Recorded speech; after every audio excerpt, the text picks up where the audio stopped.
Well, hey everyone, I hope you're hanging in there for those of you that have to be home during the stay-at-home order, and for those of you that are working twice as hard, I hope that you're hanging in there too, because you know what, it's a change for everyone right now.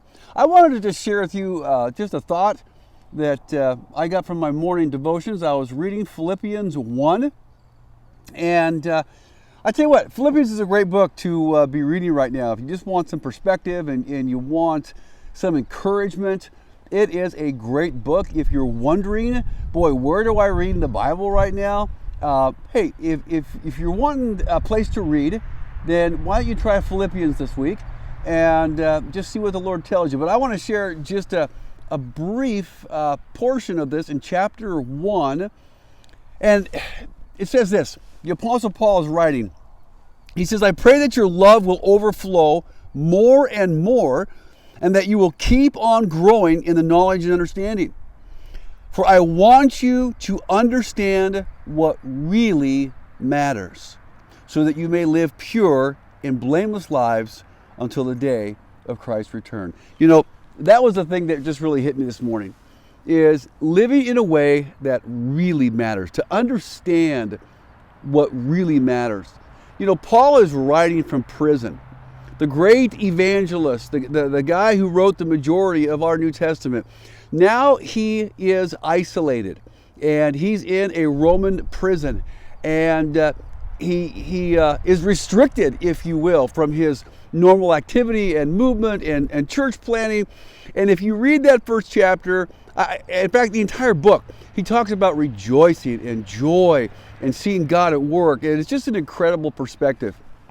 But I tell you what, when you're isolated, when you're quarantined, I think it is a great time to stop and pause and start reflecting on what really matters.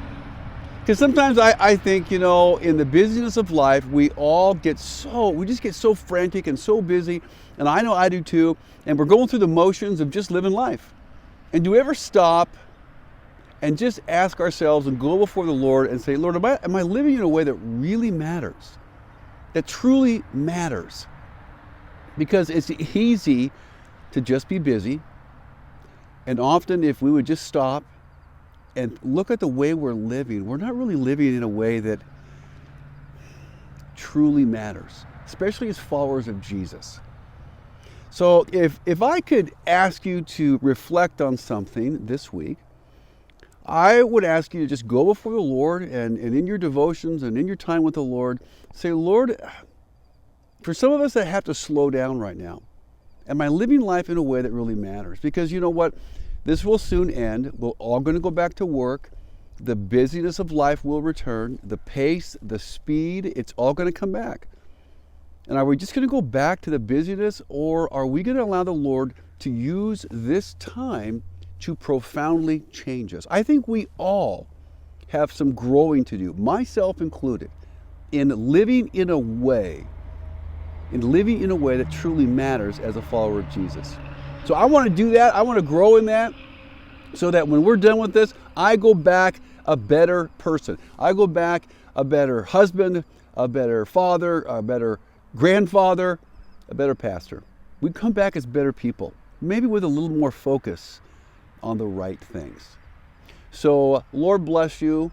May He be holding you and keeping you and giving you peace during these troubled times.